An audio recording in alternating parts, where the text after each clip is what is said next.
La sangre aún goteaba del puño cerrado de Márquez, cuando finalmente logró derribar la puerta del sótano. El estruendo resonó por toda la casa abandonada, mientras las sirenas de la policía se acercaban cada vez más, y en ese instante supo que había cruzado una línea de la que nunca podría regresar. La niña de ojos oscuros lo miraba desde el rincón, envuelta en una manta sucia, con esa misma nota arrugada en su pequeña mano temblorosa. Ayúdame, por favor.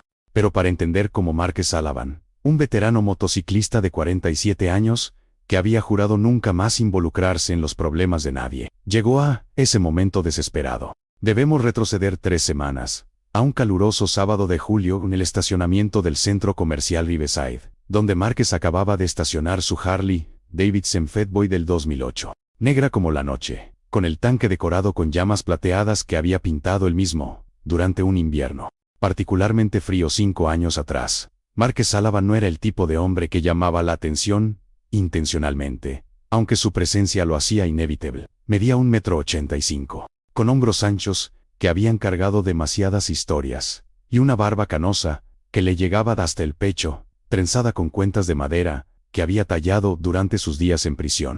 Su rostro estaba marcado por líneas profundas, especialmente alrededor de los ojos grises, que parecían haber visto demasiado, y perdonado muy poco. Llevaba su chaleco de cuero negro, con el parche de los Science Pants en la espalda. Un club de motociclistas del 1%, que había sido su familia durante 25 años. Desde que tenía 22, y acababa de regresar de un despliegue militar que prefería no recordar. El club había sido todo para él durante décadas. Los hermanos, las carreteras infinitas, la sensación de pertenecer a algo más grande que uno mismo. Pero hacía 2 años, después del incidente que le costó la vida a Tommy Rápido Jenkins, durante una pelea territorial con los de Valset Bacats, en la frontera con Nevada, Márquez había tomado una decisión que lo alejó de muchos de sus hermanos. Ya no participaría en las guerras del club, seguía siendo miembro, seguía usando los colores, con orgullo, pero había trazado una línea. Nada de violencia, nada de venganzas, nada de problemas con la ley. Había cumplido su condena de 18 meses, por agresión agravada, cuando tenía 32 años. Y había prometido nunca volver. Aquella tarde de sábado, Márquez solo quería comprar aceite para su motocicleta, y tal vez una pizza congelada para la cena. Vivía solo en un pequeño apartamento encima del taller mecánico, donde trabajaba 6 días a la semana, un lugar que olía perpetuamente a grasa y café rancio, pero que era suyo. No tenía esposa, no tenía hijos, aunque había estado cerca una vez con una mujer llamada Sara, que finalmente se cansó de competir con la carretera por su atención. Eso había sido hacía 10 años. Y desde entonces Márquez había aceptado que la soledad era el precio de la libertad que tanto valoraba. Estaba quitándose el casco, sintiendo el sol abrasador del verano, en su cuero cabelludo rapado, cuando notó el trozo de papel doblado debajo del espejo retrovisor izquierdo de su motocicleta. Al principio pensó que era una multa de estacionamiento, o tal vez publicidad de algún negocio local. Pero cuando lo desdobló con sus manos ásperas y manchadas de aceite, las palabras escritas con lápiz de colores, le golpearon como un puñetazo en el estómago. Ayúdame, por favor, estoy en peligro. Casa azul al final de Maple Street. Sótano, no le digas a nadie o me lastimarán, Sofía. La letra era claramente de un niño, las letras, irregulares y temblorosas, algunas escritas en mayúsculas, y otras en minúsculas sin ningún patrón aparente. Márquez miró alrededor del estacionamiento, buscando alguna señal de quién había dejado la nota, pero solo vio a las familias habituales del sábado, padres empujando carritos de compras, adolescentes riendo junto a sus coches, un anciano alimentando palomas cerca de la entrada. Nadie parecía estar prestándole atención. Su primer instinto fue ignorarlo. Probablemente era una broma de algún niño del vecindario, o peor, una trampa. Había oído historias de gente que usaba este tipo de tácticas para atraer a personas a situaciones peligrosas, robos o peor. Además, ya no era el tipo de hombre que se metía en problemas ajenos. Había aprendido esa lección de la manera más difícil posible. Dobló la nota y la guardó en el bolsillo de su chaleco, decidido a olvidarse de ella. Pero mientras caminaba hacia la tienda, la nota parecía arder en su bolsillo como un carbón encendido. Siguió pensando en la palabra peligro, en el nombre Sofía, en la súplica desesperada de no decirle a nadie. Si era real, si había realmente una niña en problemas, ignorar esa nota significaría convertirse en cómplice de lo que sea que le estuviera pasando. Y a pesar de todas sus fallas, de todos los errores que había cometido en su vida. Márquez nunca había sido el tipo de hombre que le daba la espalda a alguien verdaderamente vulnerable. Conocía Maple Street. Era una zona antigua de la ciudad. Cerca del distrito industrial, había estado en declive desde que la fábrica textil cerró hacía 15 años. Las casas allí estaban deterioradas, muchas abandonadas o convertidas en refugios temporales para personas sin hogar y adictos. No era el tipo de lugar donde uno esperaría encontrar familias con niños, lo que hacía la nota aún más inquietante. Márquez pasó el resto del día luchando consigo mismo. Compró el aceite y la pizza. Regresó a su apartamento. Incluso intentó distraerse trabajando en una vieja Indian Scout que había estado restaurando en su tiempo libre. Pero cada vez que cerraba los ojos, veía esas palabras escritas con lápiz de colores. Finalmente, cuando el sol comenzó a ponerse, se rindió a la inevitable conclusión de que tendría que ir a verificar. Se puso su chaleco nuevamente. Metió una linterna en el bolsillo interior y encendió su Harley. El rugido del motor siempre había tenido un efecto calmante en él, una forma de meditación en movimiento. Condujo lentamente hacia Maple Street, tomando las calles traseras, observando todo con la hipervigilancia que había desarrollado durante sus años en el ejército y refinado durante su tiempo con el club. Maple Street era exactamente como la recordaba, tal vez un poco peor. Las farolas funcionaban intermitentemente, creando bolsas de oscuridad entre charcos de luz amarillenta enfermiza. Había 3 casas azules en la calle, todas en diferentes estados de deterioro. La primera parecía estar habitada, con luces encendidas y un jardín relativamente cuidado. La segunda estaba claramente abandonada, con las ventanas tapiadas con madera contrachapada. La tercera, al final de la calle, como decía la nota, estaba en un estado intermedio, con algunas ventanas rotas cubiertas con plástico y un jardín invadido por maleza que llegaba hasta la cintura. Márquez estacionó su motocicleta a media cuadra de distancia y caminó el resto del camino, manteniéndose en las sombras. La casa azul al final de Maple Street era una estructura de 2 pisos que alguna vez debió haber sido hermosa, con un porche amplio y detalles victorianos, pero ahora se inclinaba ligeramente hacia un lado, como si estuviera cansada de mantenerse en pie. No había luces encendidas, pero Márquez notó que el césped había sido pisoteado recientemente, creando un camino desde la calle hasta la puerta lateral. Se acercó con cautela. Cada sentido, en alerta máxima, podía oler basura podrida, y algo más, algo químico, que no lograba identificar. Las ventanas del primer piso estaban demasiado sucias para ver a través de ellas, pero cuando rodeó la casa, hacia la parte trasera, notó que la puerta del sótano estaba entreabierta, asegurada con un candado que colgaba abierto de la cadena. Márquez se detuvo, su mano instintivamente moviéndose hacia su cintura, donde solía llevar una pistola. Pero hacía años que había dejado de cargar armas. Esa era otra de sus reglas autoimpuestas después de salir de prisión. En su lugar, sacó la linterna y la encendió, dirigiendo el haz de luz hacia la oscuridad del sótano. «Hola», llamó en voz baja, sintiendo el ridículo de la situación. «¿Hay alguien ahí?» Por un momento, no hubo respuesta. Solo el sonido del viento moviendo las ramas de los árboles, sin podar. Estaba a punto de convencerse de que todo esto había sido una pérdida de tiempo, cuando escuchó un sonido débil, casi imperceptible, que provenía del sótano. Era como un sollozo ahogado, o tal vez solo el crujido de la casa vieja asentándose. «Si hay alguien ahí, voy a bajar», dijo Márquez, sorprendido por lo tranquila que sonaba su voz a pesar del martilleo de su corazón. «No voy a lastimarte, solo quiero ayudar». Bajó los escalones de concreto lentamente, iluminando el camino con su linterna. El olor químico se hacía más fuerte con cada paso, mezclado con humedad y algo orgánico que le revolvía el estómago. El sótano era más grande de lo que esperaba, dividido en varias habitaciones pequeñas. Las paredes de concreto estaban manchadas con moho negro, y el suelo estaba cubierto con cajas de cartón descompuestas y muebles rotos. «Sofía», llamó, el nombre sintiéndose extraño en su lengua. «Me llamo Márquez. Encontré tu nota. ¿Estás aquí?» Esta vez la respuesta fue inconfundible. Un pequeño gemido vino de la habitación del fondo, seguido por el sonido de algo arrastrándose.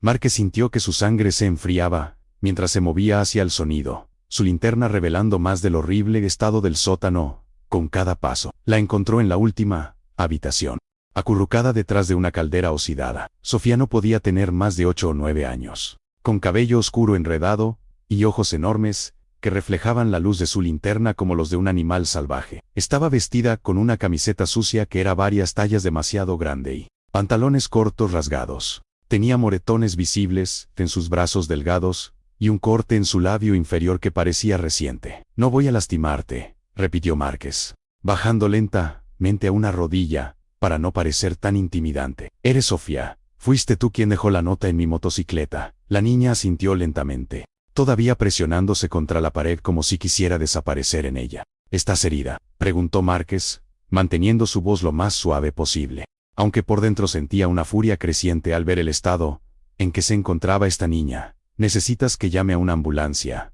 «No puede llamar a nadie», susurró Sofía con una voz ronca, como si hubiera estado llorando durante horas. «Él dijo que me mataría si le decía a alguien. Dijo que mataría a mi mamá también». «¿Quién dijo eso?», preguntó Márquez, aunque una parte de él ya temía la respuesta. «Mi padrastro», dijo Sofía, y las palabras salieron como si le doliera pronunciarlas. «Él me trae aquí cuando mamá está trabajando. Me deja aquí todo el día, a veces toda la noche. Dice que si le cuento a alguien, le hará daño a mamá, y será mi culpa». Márquez sintió que su visión se volvía roja en los bordes. Había visto muchas cosas terribles en su vida, en la guerra, en las calles, en las peleas entre clubes, pero había algo particularmente vil en usar el miedo para controlar a un niño, para convertir su amor por su madre en una cadena que la mantenía prisionera. «¿Cuánto tiempo llevas viniendo aquí?», preguntó, tratando de mantener su voz calmada. «No sé», dijo Sofía, y sus ojos se llenaron de lágrimas. «Meses, creo, desde que él se mudó con nosotros. Al principio solo era los sábados, pero ahora es casi todos los días. Mamá piensa que estoy en casa de mi amiga Lucia. Pero Lucia se mudó hace 2 meses, y yo no le dije a mamá porque entonces tendría que quedarme en casa, y él estaría ahí, y sería peor». «¿Peor cómo?», preguntó Márquez, aunque una parte de él no quería saber la respuesta. Sofía bajó la mirada, y no respondió, pero el silencio dijo más que cualquier palabra. Márquez sintió que sus manos se apretaban en puños, sus nudillos blanqueándose. Respiró profundamente, tratando de controlar la rabia que amenazaba con desbordarse. «Está bien», dijo finalmente. «No tienes que contarme nada que no quieras, pero necesito sacarte de aquí. ¿Puedes caminar?». Sofía asintió, y se puso de pie lentamente, revelando lo delgada que estaba, como si no hubiera comido adecuadamente en semanas. Cuando Márquez le extendió la mano, ella dudó por un momento antes de tomarla. Sus dedos eran fríos y frágiles, como ramitas que podían romperse con la menor presión. La llevó hacia las escaleras, pero cuando estaban a medio camino, escucharon el sonido inconfundible de un auto estacionándose frente a la casa. Luces de faros barrieron las paredes del sótano antes de apagarse. Sofía se congeló, su mano apretando la de Márquez con una fuerza sorprendente. «Es él», susurró con terror absoluto en su voz. «Él viene a buscarme antes de que mamá llegue a casa del trabajo.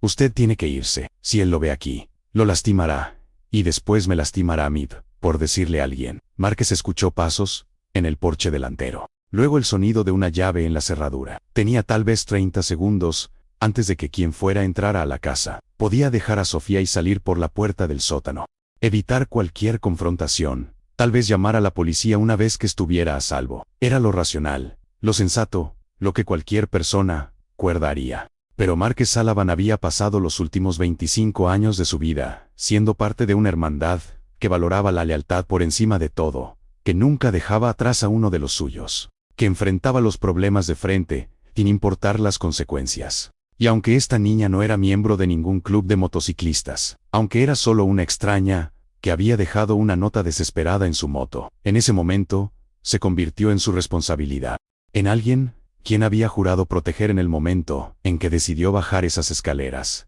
«Quédate aquí», le dijo a Sofía, llevándola de vuelta a la habitación del fondo. «Escóndete detrás de esa caldera y no salgas sin importar lo que escuches. ¿Entiendes?». «¿Qué va a hacer?», preguntó Sofía, sus ojos enormes de miedo. «Voy a hablar con él», dijo Márquez, sabiendo que probablemente sería mucho más que una conversación. «Y diga, voy a hacer que esto termine». Subió las escaleras del sótano y entró a la casa por la puerta lateral justo cuando un hombre entraba por el frente. Era más joven de lo que Márquez esperaba, tal vez 35 años, de complexión promedio, con cabello castaño peinado con gel y ropa que sugería un trabajo de oficina.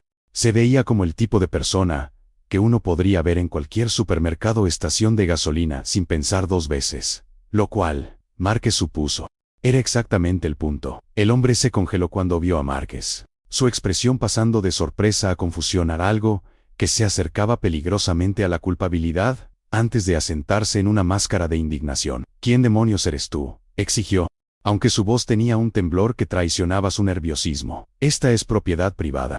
Estás allanando. Me llamo Márquez, dijo tranquilamente, cerrando la puerta del sótano detrás de él. Y ya creo que tú y yo necesitamos tener una conversación sobre Sofía. Algo parpadeó en los ojos del hombre. Miedo real esta vez. Y Márquez supo con certeza absoluta que todo lo que Sofía había dicho era verdad. No sé de qué estás hablando, dijo el hombre, pero estaba retrocediendo hacia la puerta. Necesito que te vayas ahora, o llamaré a la policía. Adelante, dijo Márquez, sacando su teléfono celular y extendiéndolo. Llamémoslos juntos. Estoy seguro de que estarán muy interesados en saber por qué tienes las llaves de esta casa abandonada, y por qué una niña de 8 años me dijo que la traes aquí y la dejas encerrada en el sótano. El hombre palideció, su máscara de indignación desmoronándose completamente. Ella es una mentirosa, dijo, pero no había convicción en sus palabras. Una niña problemática, que inventa historias para llamar la atención. Su madre puede confirmarlo. ¿Su madre sabe que estás aquí?, preguntó Márquez, dando un paso adelante. Sabe que su hija no está en casa de ninguna amiga. Sabe qué tipo de hombre realmente eres. No me hables como si me conocieras, escupió el hombre. Y ahora Márquez podía ver la rabia debajo del miedo, la arrogancia de alguien acostumbrado a salirse con la suya. Eres solo un matón criminal, con tatuajes y cuero. La policía me creerá a mí, no a ti. Soy un gerente de ventas respetable. Tú eres basura de motocicleta. Márquez había escuchado eso antes. El prejuicio, el desprecio, normalmente no le molestaba. Sabía quién era. Sabía el valor de la vida que había elegido. Pero en este momento, viniendo de este hombre, de esta excusa patética de ser humano, que usaba su respetabilidad como escudo para esconder monstruosidad, le enfureció de una manera que hacía años no sentía. Tienes razón, dijo Márquez, su voz peligrosamente calmada. Soy basura de motocicleta. He hecho cosas de las que no estoy orgulloso. He lastimado gente. He estado en prisión. Y sabes qué es gracioso. Incluso en prisión, incluso entre los peores criminales que conocí, había una regla. Los que lastiman niños, los depredadores como tú, no duran mucho, porque resulta que incluso los ladrones y los traficantes de drogas y los asesinos tienen límites. Todos tenemos un código. El hombre trató de correr hacia la puerta, pero Márquez fue más rápido. Lo agarró por el cuello de la camisa y lo estrelló contra la pared con la fuerza suficiente para hacer temblar los marcos de las fotos que colgaban allí. Aunque luego se dio cuenta de que la casa estaba vacía, sin fotos, sin muebles, solo un cascarón que este monstruo había convertido en su prisión privada. ¿Cuánto tiempo?, gruñó Márquez, su cara a centímetros de la del hombre. ¿Cuánto tiempo has estado lastimándola? No la he tocado, mintió el hombre, pero Márquez podía ver la verdad en sus ojos, en la forma en que se encogía. Solo la dejaba aquí cuando necesitaba que estuviera fuera del camino. Su madre y yo necesitamos privacidad. Tú sabes cómo es. Márquez sintió que algo se rompía dentro de él. El último fragmento de control había estado manteniendo. Su puño se estrelló contra la cara del hombre antes de que pudiera detenerse, sintiendo el cartílago de su nariz ceder bajo sus nudillos. La sangre floreció brillante y roja, y el hombre gritó, intentando cubrirse la cara con las manos. Vas a arruinar mi vida. Sollozó el hombre, su voz distorsionada por la nariz rota. Por favor, solo déjame ir. Prometo que nunca más me acercaré a ella. Me mudaré, desapareceré. Solo no me entregues a la policía. Márquez lo soltó, dando un paso atrás y mirando su propio puño ensangrentado. Había roto su promesa. Había usado violencia nuevamente. Y la parte más aterradora era lo bien que se había sentido. Lo correcto que había parecido en el momento. Siéntate, ordenó, señalando el suelo. El hombre obedeció, temblando, sosteniendo su cara sangrante. Márquez sacó su teléfono y marcó el 911. Pero antes de que pudiera presionar el botón de llamar, el hombre habló nuevamente.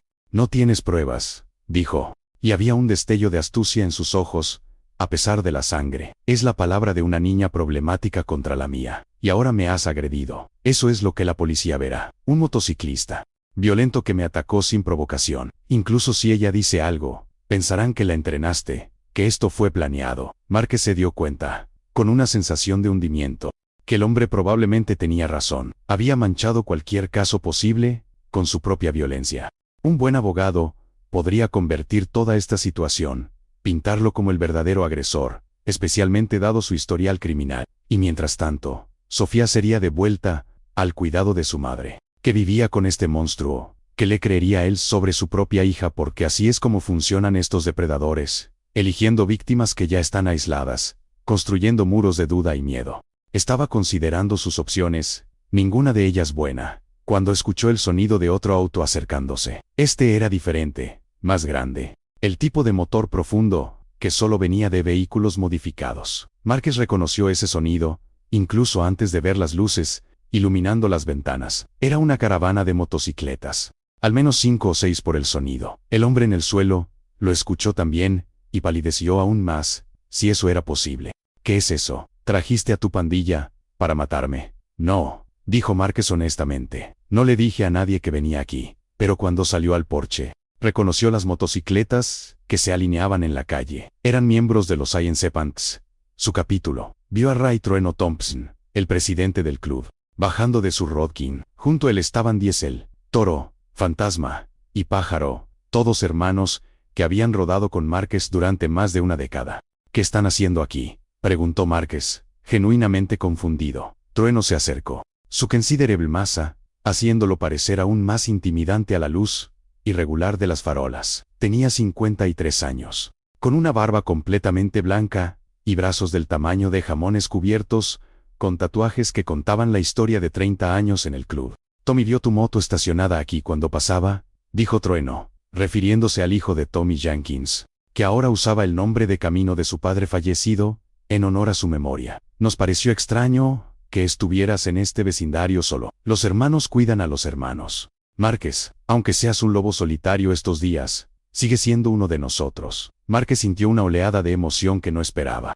Había estado tan enfocado en mantener su distancia, en no involucrar al club en nada que pudiera traer problemas, que había olvidado que la lealtad funcionaba en ambas direcciones. Hay una niña en el sótano, dijo Márquez, decidiendo que ya no había razón para guardar secretos. Ha sido abusada por ese tipo de ahí dentro. Necesito sacarla de aquí de manera segura, pero si llamo a la policía ahora, mi agresión lo complica todo. Trueno miró hacia la casa, luego de vuelta a Márquez. ¿Qué necesitas que hagamos? Llega ahí estaba, la pregunta simple que definía todo lo que el club representaba. Sin juicio, sin cuestionamiento.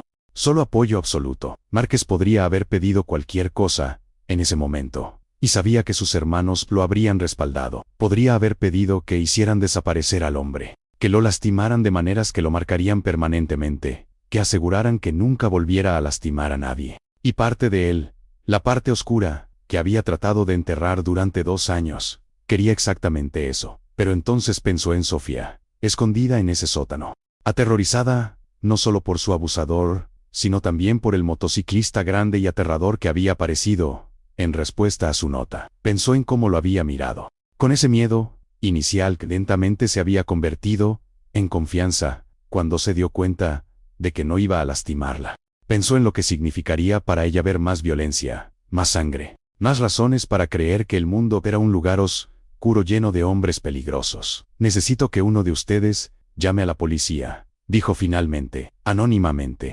desde un teléfono que no pueda rastrearse. Reporten gritos de niño viniendo de esta dirección. Y necesito que Pájaro me lleve a mi apartamento en su moto. Voy a limpiarme y cambiarme. Establecer una coartada de que he estado en casa toda la noche. Para cuando la policía llegue aquí, yo me habré ido. Pero Sofía seguirá en el sótano, y ese bastardo seguirá aquí con sangre en su cara y ninguna buena explicación. Trueno asintió lentamente. ¿Estás seguro? Podemos manejar esto a nuestra manera. Asegurarnos de que nunca vuelva a lastimar a nadie. Lo sé, dijo Márquez. Y llega hace 2 años. Probablemente hubiera aceptado que esa oferta, pero estoy tratando de ser mejor de lo que era. Y más importante, esa niña necesita ver que hay una manera correcta de hacer las cosas, que el sistema puede funcionar, que los adultos pueden protegerla sin recurrir a más violencia. El sistema no siempre funciona, señaló Diesel, un hombre enorme con una cicatriz que le recorría toda la mejilla izquierda. Lo sé, admitió Márquez, pero tengo que intentarlo. Por ella. Trueno estudió a Márquez por un largo momento. Luego asintió. Pájaro, llévalo a casa. Fantasma, haz la llamada desde tu teléfono desechable. El resto de nosotros Nos vamos. Si la policía pregunta, ninguno de nosotros estuvo aquí esta noche. Estábamos todos en el bar del club, jugando póker y bebiendo cerveza. Entendido. Los hombres asintieron, y Márquez sintió una oleada de gratitud. Gracias, hermanos. Antes de irse, Márquez bajó una última vez al sótano. Sofía seguía escondida detrás de la caldera, exactamente donde la había dejado. Cuando lo vio, se puso de pie lentamente. ¿Se fue?, preguntó con voz pequeña. No, dijo Márquez honestamente, pero vendrá ayuda pronto. La policía estará aquí en menos de 10 minutos. Cuando lleguen, quiero que les cuentes todo lo que te hizo, todo lo que te dijo. Sé que es aterrador, pero te prometo que estarás a salvo. Él no podrá lastimarte nunca más. ¿Y usted?, preguntó Sofía. ¿Se va a meter en problemas por lastimarlo? Márquez sonrió tristemente. Tal vez, pero eso está bien, vale la pena. ¿Por qué me ayudó?, preguntó ella. La pregunta tan directa y simple que y lo desarma. No me conoce. Márquez se arrodilló para estar a su altura. Mirando sus ojos oscuros, que habían visto demasiado dolor para alguien tan joven. Porque dejaste una nota pidiendo ayuda. Y no soy el tipo de hombre que puede ignorar eso. Y porque todos merecen a alguien que los defienda. Especialmente los niños. Sofía lo miró por un largo momento.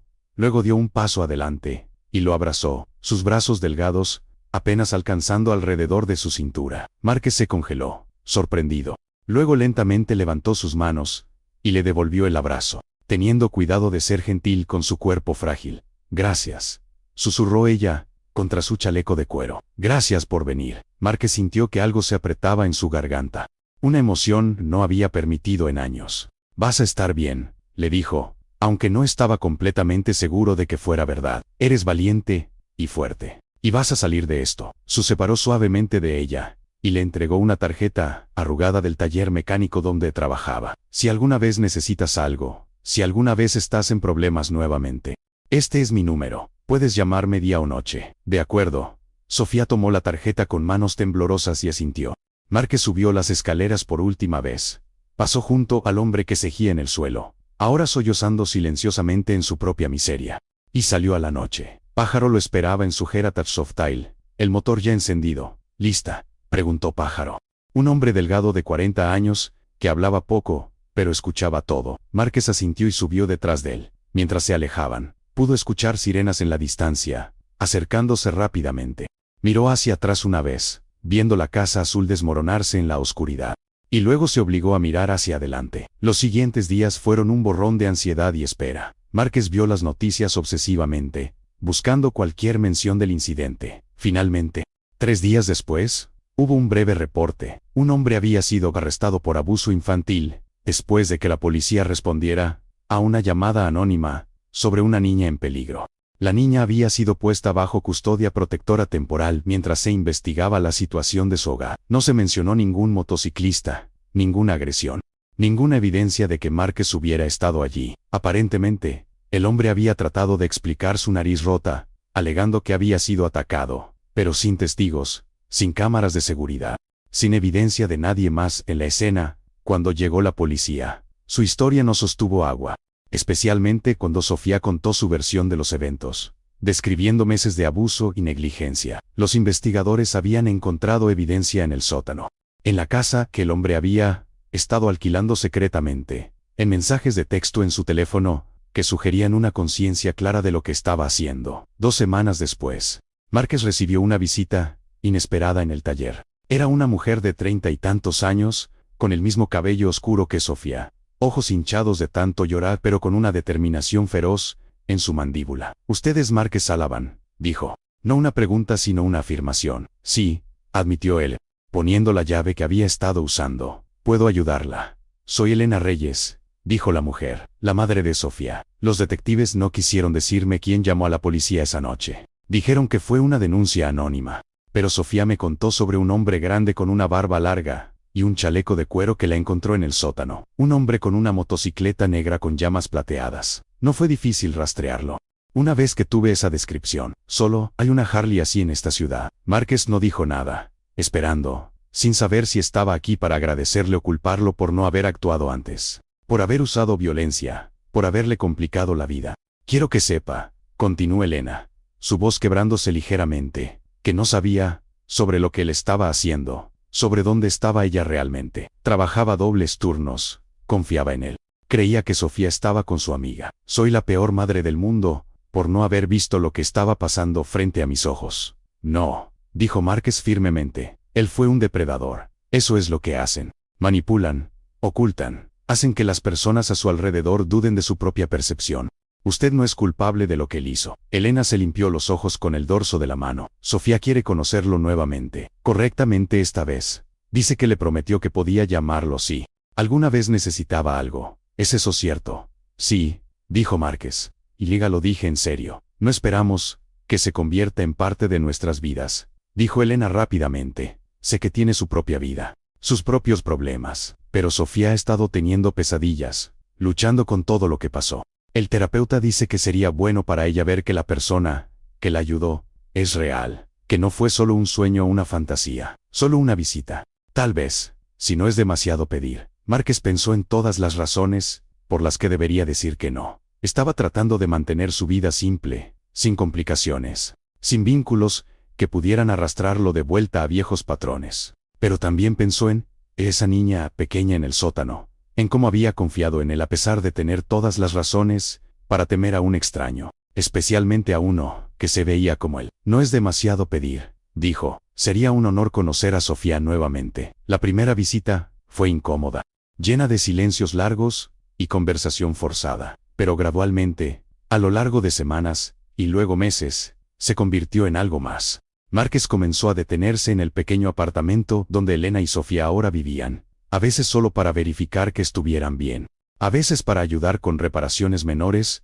o para traer pizza, cuando sabía que Elena había trabajado un turno doble. Sofía lentamente salió de su caparazón, transformándose de la niña, aterrorizada en el sótano, en una niña de 9 años vibrante con opiniones fuertes, sobre todo, desde la música hasta las motocicletas. Le encantaba escuchar a Márquez hablar sobre su Harley, sobre los viajes largos que había hecho, sobre los lugares que había visto. Y Márquez, quien nunca había pensado que sería bueno con los niños, descubrió que disfrutaba su compañía, su perspectiva sin filtros del mundo, la manera en que lo hacía reír con observaciones inesperadas. No era una familia tradicional, esta extraña constelación de una madre soltera trabajadora, su hija traumatizada, y un motociclista veterano, que había tropezado en sus vidas por accidente, pero de alguna manera, funcionaba. Elena le preparaba café cuando venía, aprendiendo exactamente como le gustaba. Sofía le hizo un dibujo de su motocicleta, que Márquez pegó con orgullo en el refrigerador de su apartamento.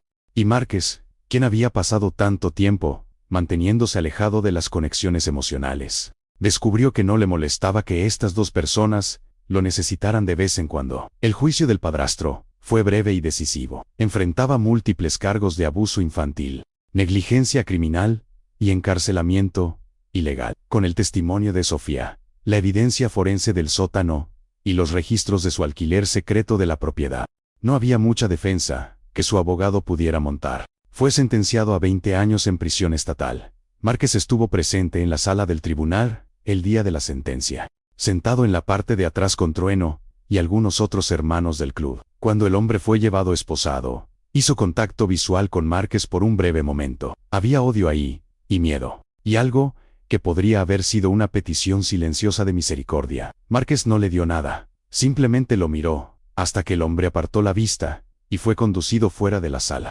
Después del juicio, mientras salían del juzgado, Trueno le puso una mano pesada en el hombro. Hiciste lo correcto, dijo el presidente del club. La manera difícil, la manera legal. No estoy seguro de que hubiera tenido esa fuerza. Todavía lo golpeé, señaló Márquez. Todavía rompí mi promesa de no violencia. Eres humano, dijo Trueno, y algunas situaciones exigen una respuesta. Pero lo importante es que no dejaste que tu ira controlara lo que pasó después. Pensaste en esa niña primero, no en tu propia satisfacción. Eso requiere más coraje del que la mayoría de nosotros tenemos. Márquez no estaba seguro de estar de acuerdo, pero apreció las palabras de todos modos. 6 meses después del incidente, Márquez estaba en su taller trabajando en un cambio de aceite cuando Sofía entró corriendo, con Elena siguiéndola más lentamente. La niña había ganado peso, su rostro ya no tenía esa apariencia demacrada, y había una luz en sus ojos que había estado ausente cuando la encontró por primera vez.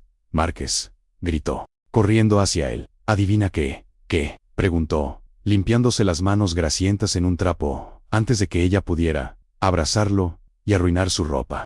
Mamá dice que podemos quedarnos. El propietario dijo que podemos quedarnos en el apartamento y no tenemos que mudarnos. Y comencé en un equipo de fútbol en la escuela. Y mi terapeuta dice que estoy progresando muy bien. Elena alcanzó a su hija, sonriendo con una mezcla de orgullo y agotamiento. Lo que ella está tratando de decir es que las cosas finalmente se están estabilizando. Conseguí un ascenso en el trabajo, horas más regulares. Y Sofía ha sido aceptada en un programa especial de escuela para niños que han experimentado trauma. Está prosperando. Eso es maravilloso, dijo Márquez. Y lo decía en serio. Ver a esta niña transformarse de víctima aterrorizada en sobreviviente próspera había sido una de las experiencias más gratificantes de su vida. Hay algo más, dijo Elena, alcanzando en su bolso y sacando un sobre. El Estado aprobó mi solicitud para acceso a los fondos de compensación para víctimas.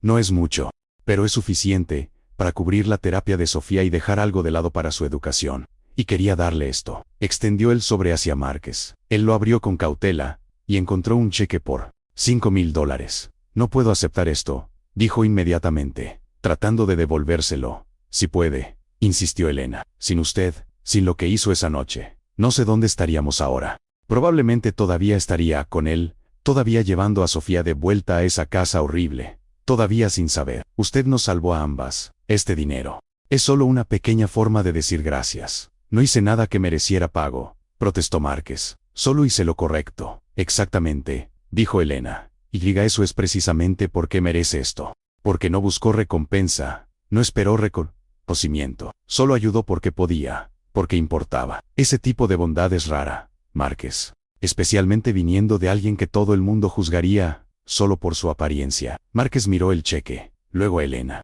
Luego a Sofía, que lo miraba con esos grandes ojos oscuros llenos de esperanza y confianza. Pensó en su pequeño apartamento sobre el taller, en su vida simple y solitaria. En las noches que pasaba preguntándose si había tomado las decisiones correctas, si alejarse de la violencia había sido cobardía o sabiduría. Hay una condición, dijo finalmente.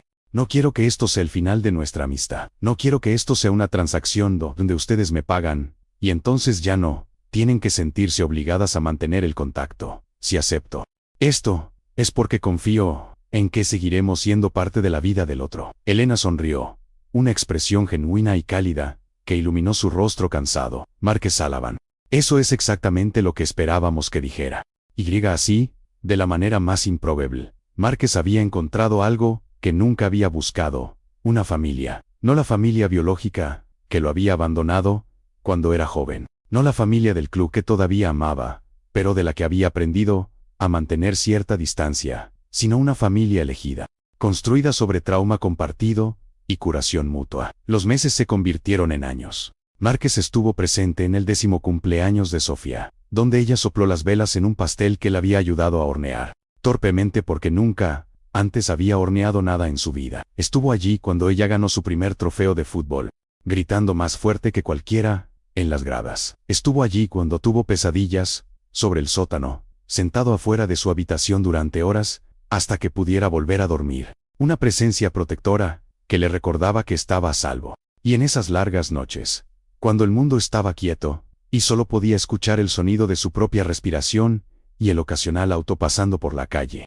Márquez reflexionaba sobre la extraña cadena de eventos que lo había llevado a este punto. Una nota dejada en una motocicleta, una decisión de investigar cuando habría sido más fácil ignorarla, un momento de violencia que había lamentado, pero que también había llevado a la justicia, una red de hermanos que lo habían apoyado, incluso cuando estaba tratando de alejarse de su mundo. El club notó el cambio en él. Trueno comentó una vez, durante una de las reuniones mensuales, a las que Márquez todavía asistía, que parecía más en paz consigo mismo que en años. Los otros hermanos bromeaban sobre él volviéndose blando, pero lo hacían con afecto, reconociendo que la transformación que estaban presenciando era positiva. Sofía tenía 11 años, cuando finalmente preguntó sobre los tatuajes de Márquez. Estaban sentados en el taller, ella haciendo tarea, mientras él trabajaba en una transmisión particularmente complicada. Una rutina cómoda que habían desarrollado los sábados por la tarde cuando Elena trabajaba. ¿Duelen?, preguntó Sofía, mirando el intrincado trabajo de tinta que cubría sus brazos. Los tatuajes. Sí, dijo Márquez honestamente. Algunos más que otros, dependiendo de dónde estén. Los que están sobre el hueso, duelen más. Entonces, ¿por qué te hiciste tantos si duelen? Márquez bajó su herramienta y consideró la pregunta. Cada uno cuenta una historia, dijo finalmente. Señaló un águila en su antebrazo derecho, es de mi tiempo en el ejército. Un conjunto de coordenadas en su muñeca izquierda. Es el lugar donde conocí a los hermanos de mi club por primera vez. Una fecha en números romanos cerca de su corazón. Es el día que murió mi mejor amigo.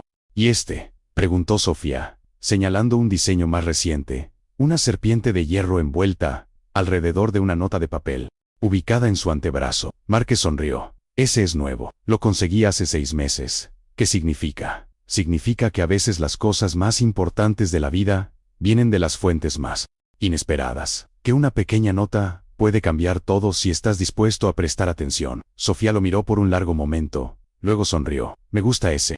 Tal vez cuando sea mayor, me haré uno que te recuerde. Espero que te hagas uno que recuerde lo fuerte que eres, dijo Márquez. Lo valiente que fuiste a pedir ayuda cuando más lo necesitabas. Esa es la verdadera historia. Aquí, Sofía. No que yo te encontré, sino que tuviste el coraje de alcanzar, incluso cuando estabas aterrorizada. Los ojos de Sofía se llenaron de lágrimas. Pero estaba sonriendo. ¿Sabes qué es gracioso? Ni siquiera estaba segura de que funcionaría. Vi tu motocicleta en el estacionamiento, y pensé que parecías aterrador, pero también como alguien que podría ser fuerte suficiente para ayudarme. Así que escribí la nota con el lápiz de colores que tenía escondido en mi bolsillo, y la dejé en tu moto. Casi ni podía respirar mientras lo hacía. Estaba tan asustada de que me vieras y pensaras que era rara. No eras rara, dijo Márquez suavemente. Eras brillante. Y salvas. La historia de Sofía y Márquez se esparció lentamente a través de la comunidad de motociclistas locales, no en detalle. Los detalles específicos de lo que le había pasado a Sofía permanecieron protegidos. Pero la historia general de un motociclista que había rescatado a una niña en problemas se convirtió en algo así como una leyenda local. Los Ayensepant se enorgullecían de ella, viéndola como evidencia de que, a pesar de su reputación áspera, eran hombres de honor que protegían a los vulnerables. Esto llevó a un desarrollo inesperado. Otros niños en la comunidad, niños que estaban luchando en situaciones difíciles, comenzaron a acercarse a los miembros del club. Al principio, eran pequeñas cosas. Un niño pidiendo ayuda con una bicicleta rota, otro preguntando si podían enseñarles sobre motocicletas. Pero gradualmente se convirtió en algo más organizado. Trueno propuso la idea en una reunión del club un año después del rescate de Sofía. Miren, dijo, su voz profunda resonando a través del bar que servía como su casa club. Sé que no somos exactamente el tipo de personas que la gente piensa cuando piensan en mentores o modelos a seguir. Pero Márquez nos mostró algo. Nos mostró que podemos marcar la diferencia en la vida de estos niños. ¿Qué tal si lo hacemos oficial? Iniciamos un programa. Algo donde los niños puedan venir a aprender sobre mecánica de motocicletas, sobre responsabilidad, sobre hermandad. La propuesta fue recibida con un escepticismo inicial. Algunos hermanos se preocupaban por las implicaciones legales. Otros, sobre si tenían el tiempo o las habilidades. Pero Márquez habló apasionadamente sobre lo que su amistad con Sofía le había enseñado, sobre cómo estos niños necesitaban adultos estables en sus vidas que no los juzgaran, que los vieran por lo que podían llegar a ser, en lugar de por sus circunstancias actuales. El programa comenzó pequeño, un sábado al mes. El club abría su taller para niños de la comunidad. Les enseñaban habilidades básicas de mantenimiento de motocicletas. Les hablaban sobre seguridad, sobre tomar decisiones responsables. No predicaban ni trataban de forzar ninguna moral particular, solo proporcionaban estructura y atención de adultos, que muchos de estos niños carecían en casa. Sofía era una participante regular. Por supuesto, ella tenía un talento natural para la mecánica, que sorprendió a todos, incluyendo a Márquez. A los 12 años, podía diagnosticar problemas de motor con solo escuchar. Podía cambiar neumáticos más rápido que algunos de los hermanos más jóvenes del club. Elena bromeaba que Márquez había creado un monstruo, pero estaba claramente orgullosa de la pasión y habilidad que su hija estaba desarrollando. Fue durante uno de estos sábados, cuando Sofía tenía 13 años, que llegó el siguiente punto de inflexión. Un niño nuevo apareció, tal vez 10 años, con un ojo morado mal escondido, debajo de una gorra de béisbol. Se paró en la entrada del taller, claramente queriendo entrar pero demasiado aterrorizado para dar el paso. Márquez lo notó primero. Se acercó lentamente, con cuidado de no parecer amenazante. Hola, dijo suavemente. Soy Márquez. ¿Vienes a ver las motocicletas? El niño asintió tímidamente. ¿Cómo te llamas? Daniel, susurró el niño. Bien. Daniel, tenemos limonada y galletas adentro. Y estamos trabajando en una Sportster del 83, que tiene algunos problemas interesantes con el carburador. ¿Quieres ayudar? Daniel dio un paso vacilante hacia adelante. Luego se detuvo. Mi papá dice que los motociclistas son malas personas, dijo. Las palabras saliendo en un torrente. Dice que son criminales y traficantes de drogas, y que me lastimarían, y alguna vez me acercara a ellos. Pero mi amigo en la escuela dijo que ustedes ayudan a los niños, y yo necesito. Su voz se quebró, y Márquez vio lágrimas formándose en los ojos del niño. ¿Necesitas qué, Daniel?, preguntó Márquez gentilmente. Necesito que alguien le enseñe a mi papá a dejar de pegarme, susurró Daniel. Necesito que alguien lo detenga. Y Liga ahí estaba de nuevo. Ese momento de decisión que Márquez había enfrentado en el estacionamiento hace 3 años. Podía alejarse, decirse a sí mismo que no era su problema, que ya había hecho su parte al rescatar a una niña.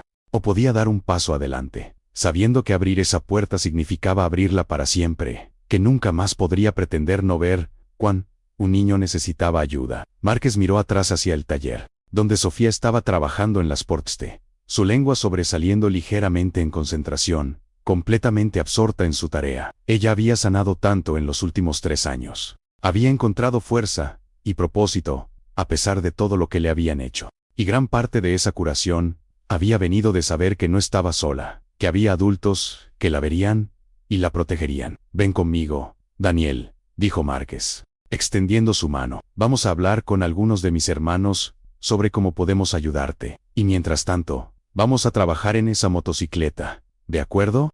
Porque parte de lo que hacemos aquí es recordarles a los niños que hay cosas buenas en el mundo, cosas que valen la pena construir y proteger. Daniel tomó su mano, confiando en este extraño grande y aterrador de la misma manera que Sofía había confiado en él 3 años antes, y mientras lo llevaba al taller, donde Trueno y los otros hermanos ya estaban reuniéndose, reconociendo por la expresión de Márquez que algo serio estaba pasando. Márquez pensó en las cadenas invisibles que conectan nuestras vidas. Como un acto de coraje puede inspirar otro, como la sanación de una persona puede convertirse en la plantilla para salvar a otra. Los siguientes meses fueron complicados. El caso de Daniel requirió una navegación cuidadosa del sistema de servicios infantiles, investigaciones, batallas legales. El padre del niño era un hombre con conexiones en la comunidad. Alguien que había construido una reputación cuidadosa como ciudadano respetable. Pero los Sciencepans habían aprendido del caso de Sofía. Documentaron todo, trabajaron con abogados. Se aseguraron de que cada paso se hiciera correctamente.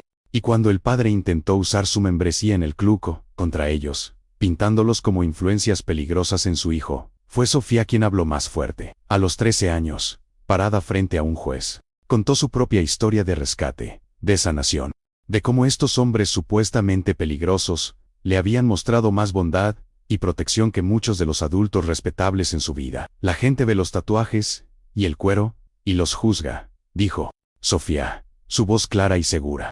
Pero Márquez me salvó cuando nadie más lo hizo. Me enseñó sobre motocicletas, sí, pero más importante, me enseñó que merezco ser tratada con respeto, que mi valor no viene de lo que otras personas hicieron conmigo, sino de lo que elijo hacer con mi vida. Si Daniel tiene la suerte de tener a Márquez y los Sciencepans en su vida, entonces Daniel tiene una mejor oportunidad de sanar de lo que muchos niños, como nosotros, jamás reciben. El juez otorgó custodia temporal a la abuela de Daniel, con servicios supervisados para el padre y terapia obligatoria. No era perfecto, pero era un comienzo. Y Daniel, como Sofía antes que él, se convirtió en un miembro regular del programa del taller del club, aprendiendo que la masculinidad podía significar fuerza usada para proteger en lugar de dominar, que la hermandad podía construirse sobre lealtad y respeto en lugar de miedo. 5 años después del rescate inicial, cuando Sofía tenía 14 años, el programa del taller se había expandido significativamente. Ahora se reunían cada sábado, con más de 20 niños participando regularmente. Algunos venían de hogares rotos, otros simplemente necesitaban estructura y atención masculina positiva.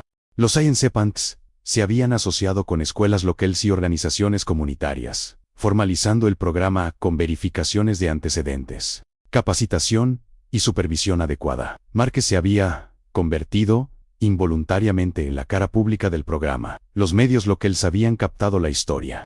Aunque Márquez había insistido en que la identidad de Sofía permaneciera protegida. Hubo artículos de periódicos con titulares como Motociclistas con Corazón, como un club del 1% está cambiando vidas jóvenes y de proscritos a modelos a seguir. Los Science Punks encuentran redención en el servicio comunitario. No todos en el club estaban contentos con la nueva dirección. Algunos de los hermanos más viejos sentían que habían perdido su ventaja, que se habían vuelto demasiado domesticados, demasiado convencionales. Hubo tensiones, especialmente cuando el programa comenzó a consumir más y más recursos y tiempo del club, pero Trueno se mantuvo firme. Esto es lo que somos ahora, dijo durante una reunión particularmente acalorada. Todavía somos motociclistas, todavía somos hermanos, todavía vivimos por nuestro código, pero nuestro código siempre ha sido sobre proteger a los vulnerables, sobre lealtad a la familia. Estos niños son nuestra familia ahora también. Y si eso no te sienta bien, si extrañas los viejos días de peleas territoriales y guerras estúpidas que no lograron nada excepto llenar cárceles y cementerios, entonces tal vez necesitas preguntarte qué es lo que realmente valoras. La mayoría de los hermanos se quedaron. Algunos se fueron, encontrando otros clubes que estaban más alineados con su visión de lo que significaba ser un motociclista del 1%. Pero los que se quedaron descubrieron algo inesperado: propósito. Una razón para levantarse cada mañana, que iba más allá de la próxima carrera o la próxima fiesta. Estaban construyendo algo que duraría más que ellos. Estaban dejando un legado que no estaría marcado por violencia, y no por vidas transformadas. Sofía se graduó de la escuela secundaria con honores a los 18 años. Márquez estuvo en la audiencia, usando su chaleco del club pero también un traje de bajo, un compromiso entre los dos mundos que había aprendido a navegar.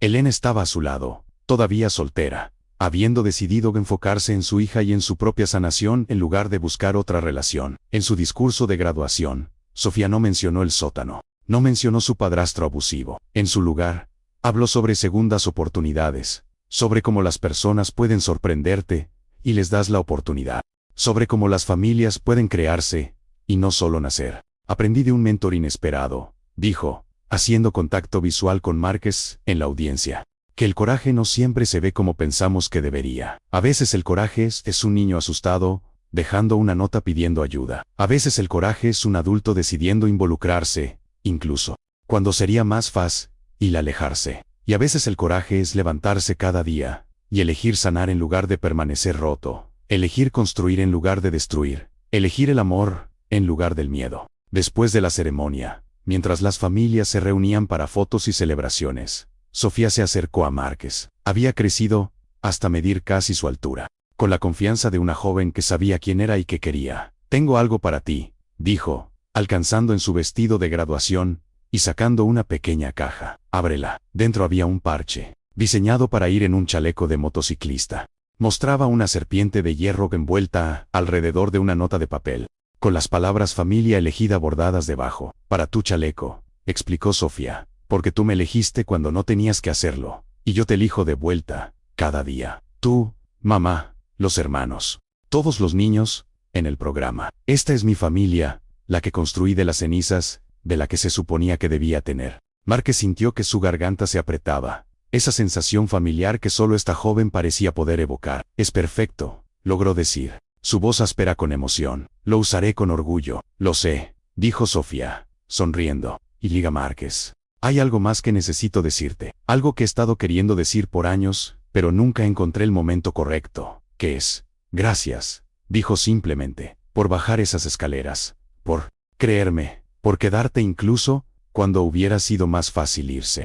Tú me salvaste, sí, pero más que eso, me mostraste qué tipo de persona quiero ser. Fuerte pero amable, cautelosa pero valiente, protectora de los vulnerables, como tú, Márquez Labras. Este hombre grande y aterrador, y la joven mujer que se había convertido en lo más cercano a una hija que jamás tendría. Y en ese abrazo, había años de sanación, de confianza construida, de una conexión forjada en la oscuridad, pero que floreció en la luz. Esa noche, de vuelta en su apartamento, Márquez cosió el parche en su chaleco, lo colocó justo encima de su corazón, donde podría verlo cada vez que se pusiera el chaleco. Un recordatorio de por qué todo valía la pena. Los años difíciles, las decisiones difíciles, La lucha constante por ser mejor de lo que era. Su teléfono sonó. Era un mensaje de texto de trueno. Tenemos otro. Niña de 12 años. Situación de abuso. Se acercó a Diesel en la gasolinera. Puedes venir al club. Necesitamos tu experiencia. Márquez miró el mensaje, luego su chaleco con el nuevo parche, luego la foto enmarcada en su estante que mostraba él. Elena y Sofía en el 16º cumpleaños de Sofía. Todos sonriendo. Todos sanados de maneras que nunca habían imaginado posible. Escribió de vuelta, en camino, porque esto era lo que hacía ahora. Esto era quien era. No solo un motociclista, no solo un ex soldado, no solo un mecánico. Era alguien que respondía cuando los niños dejaban notas pidiendo ayuda. Era alguien que bajaba a los sótanos oscuros y salía con esperanza. Era alguien que había encontrado redención en el acto más simple e imposible, importarle. Se puso su chaleco, sintiendo el peso familiar del cuero, viendo el nuevo parche sobre su corazón. Encendió su Harley. Ese rugido profundo y reconfortante había sido la banda sonora de su vida durante tanto tiempo. Y mientras conducía por las calles oscuras hacia el club, pensó en todas las notas que aún no habían sido escritas, todos los niños que todavía estaban esperando en sótanos, todos los actos de coraje que estaban a punto de suceder. La carretera se extendía frente a él, como siempre lo había hecho, pero ahora, por primera vez en su vida, Márquez sabía exactamente hacia dónde conducía y por qué. No hacia la violencia o la venganza o la próxima pelea. Conducía hacia la esperanza, hacia la sanación, hacia la próxima persona que necesitaba que alguien eligiera importarle. Y esa, finalmente, era la lección que Sofía le había enseñado, con su pequeña nota escrita en lápiz de colores, que nunca es demasiado tarde para convertirse en la persona que alguien más necesita, que la redención no es algo que encuentras, es algo que construyes, una elección a la vez, un niño a la vez, un acto de coraje a la vez. La serpiente de hierro había encontrado su verdadero propósito, no en la carretera abierta o en la hermandad del club, aunque esas cosas todavía importaban. Su propósito estaba en ser el tipo de persona que respondía cuando alguien susurraba ayúdame, por favor, en la oscuridad, en ser el tipo de hombre que bajaba las escaleras incluso cuando daba miedo, que se quedaba incluso cuando era difícil, que elegía el amor sobre el miedo una y otra vez, hasta que se convertía en segunda naturaleza. Márquez Salavan había pasado 47 años de su vida buscando dónde pertenecía, y resulta que pertenecía exactamente donde estaba, en la intersección de la fuerza y la amabilidad, el coraje y la compasión, la fiereza protectora de un guerrero y el corazón gentil de un sanador. No era el final, habría predicho para sí mismo. Pero mientras el viento de la noche soplaba a través de su barba y las luces del club parecían en la distancia, Márquez supo con certeza absoluta que era exactamente el final que necesitaba. Y en algún lugar, en un apartamento no muy lejos, una joven de 18 años guardaba cuidadosamente su diploma de graduación junto a una tarjeta de visita arrugada de un taller mecánico que había guardado durante años. Un recordatorio de que a veces la salvación llega en la forma más inesperada. Vestida de cuero y montando una Harley con llamas plateadas. La historia de Márquez y Sofián era sobre un rescate único. Era sobre lo que viene después del rescate, sobre cómo un acto de coraje puede expandirse en ondas que tocan innumerables vidas, como la sanación puede ser contagiosa si le das la oportunidad, como las familias pueden crearse a partir de las conexiones más improbables, y la moral, si había una, era simple pero profunda. Presta atención a las notas que la vida deja en tu parabrisas. Baja las escaleras oscuras cuando alguien pide ayuda. Quédate cuando sería más fácil irse. Elige importarte cuando el mundo te dice que sigas adelante, porque nunca sabes cuándo ese momento de elección, ese pequeño acto de decidir que alguien importa lo suficiente como para arriesgar tu comodidad, transformará no solo su vida sino también la tuya, convirtiéndote en alguien que nunca pensaste que podría ser, alguien que hace la diferencia, un pequeño rescate a la vez.